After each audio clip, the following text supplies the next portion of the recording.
You're standing on a man-made island of steel, concrete, and engineered fill, built out over Osaka Bay, where the ground beneath you is not rock, but thick layers of soft marine clay and silt.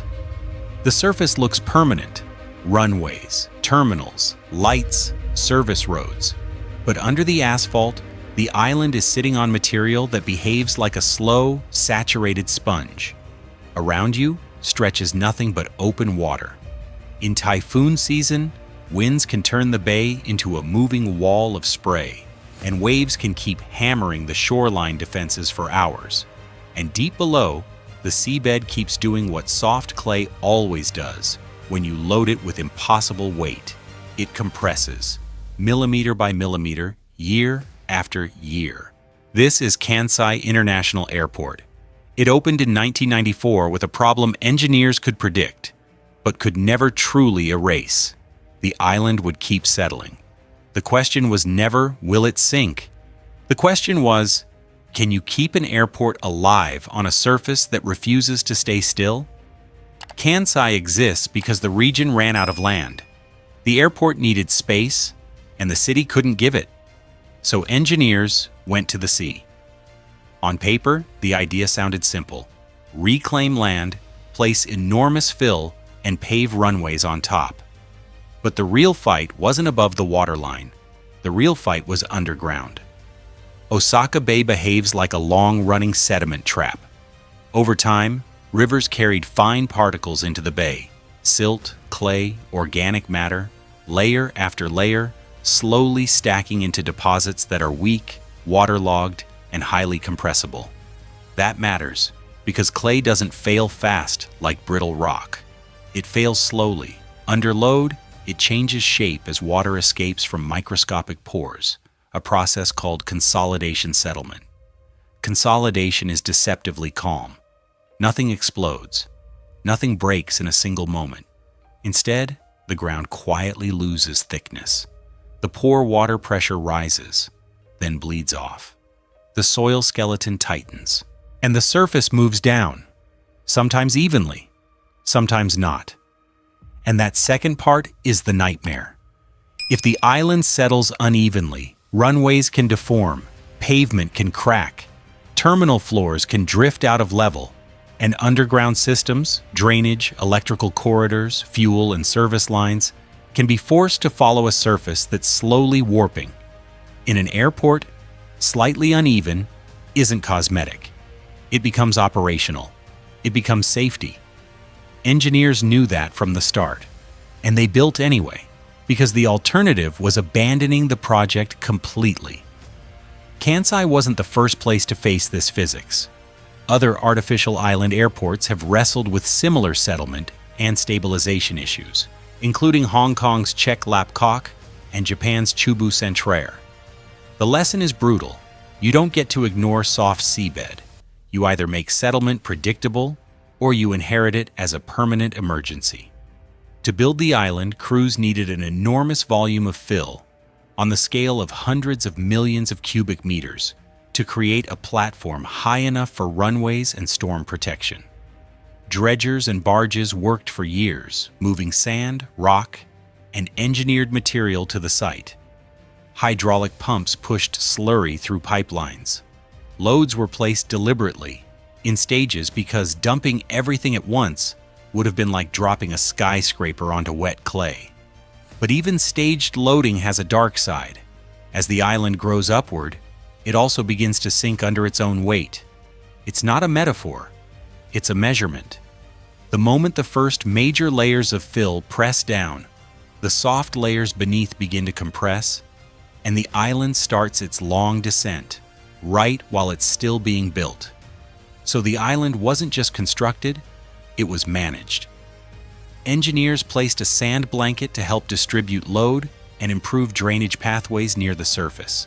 Then they added fill-in controlled layers, compacting each stage, important for the fill itself, but not enough to defeat deep clay behavior. Because compaction tightens sand and rock, it doesn't magically transform a thick, saturated clay deposit into bedrock. This is where Kansai's engineering becomes the real story. The winning strategy wasn't to promise no settlement. That promise would have been dishonest. The strategy was more realistic and more aggressive.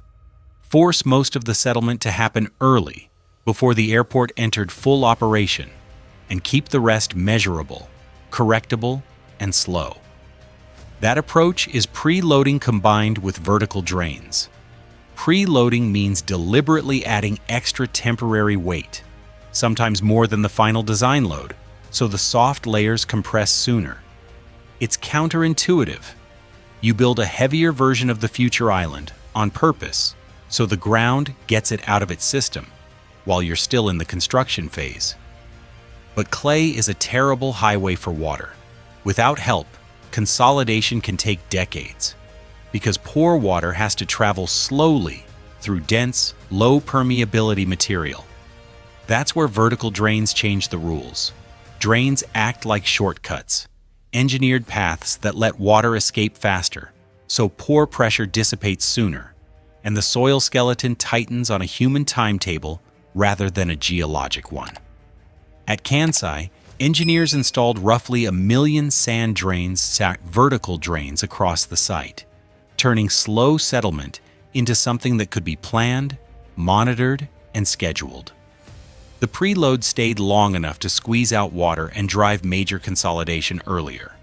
Then the extra load could be reduced, leaving a ground system that had already experienced a large portion of its compression before the airport had to carry full operational stress. But even after you tame the ground, you still have to survive the sea. Once the island exists, it faces a second enemy: waves, storm surge, and the constant scouring action of currents. Erosion doesn't need to destroy the entire island to be dangerous. It only needs to weaken the edges, undercut the perimeter, pull material out, open pathways for water to attack the foundation zone. If the shoreline defenses fail, the island can lose stability from the outside inward. So Kansai was built with layered defenses. Massive caissons formed a hardened perimeter, placed onto prepared foundations and protected with heavy rock armoring designed to resist scour. Wave-breaking concrete units and stone layers helped dissipate energy instead of letting waves strike the seawall like a hammer. It's not one wall, it's a system. Because the ocean doesn't hit you once. It hits you again and again in different directions, with different water levels, for hours. In September 2018, Typhoon Jebi turned that theory into a real test.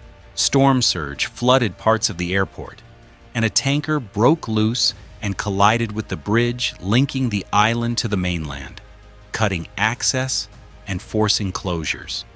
The island didn't vanish, but the event proved the threat is not abstract. Kansai can be operational one day and physically isolated the next, without a single crack in the runway. And still, beneath everything, the ground keeps settling. Here's the uncomfortable truth: Kansai is still sinking today. Engineering papers report that by the early 2010s, measured seabed settlement for the first island had exceeded roughly 12 meters on average, more than many early expectations.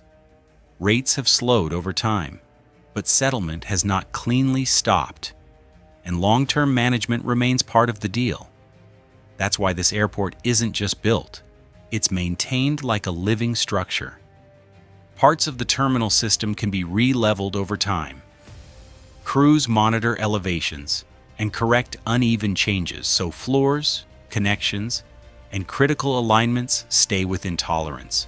This is quiet work, but it's the work that keeps the airport real. Runways also demand constant attention. Differential settlement changes surface grades, and grade matters when you're landing at speed. Maintenance cycles keep the surface smooth and predictable. Across the airport, instrumentation and measurement programs track settlement trends, so interventions happen before small distortions become operational crises. The monitoring isn't a side feature. It's part of the engineering solution, and that's the key mental shift. Kansai is not a one-time construction project. It's a long campaign against slow ground deformation and violent weather, fought with monitoring, maintenance, and upgrades. In that sense, ongoing correction isn't evidence the engineering failed. It's evidence the engineering is honest about physics. On September 4, 1994, the first commercial flight landed at Kansai, and the airport became a major hub operating around the clock. Later expansions applied similar ground improvement logic because the seabed didn't change. What changed was the industry's understanding that survival means planning for decades of adjustment, not a single triumphant opening day. And the pressure is only rising. Strong storms and higher seas mean seawalls, and monitoring systems can't be treated as finished. They're systems that must evolve, because the ocean doesn't negotiate, and the clay below doesn't care how impressive the terminal looks. Here's the final paradox. Kansai doesn't defy physics. It obeys physics, just with engineering that makes settlement measurable, predictable, and manageable, instead of sudden and catastrophic. Settlement isn't failure. Uncontrolled settlement is failure. That's the lesson every coastal megaproject eventually learns. You can't brute force geology, and you can't ignore the sea. But you can build a system resilient enough to survive, as long as you're willing to maintain it, correct it, and fight for it indefinitely. Kansai is still settling. Other island airports have also had to re-level and adjust over time. None of them get a clean victory over the ground. They get something harder: persistence. It doesn't stop sinking. Engineers just made sinking predictable.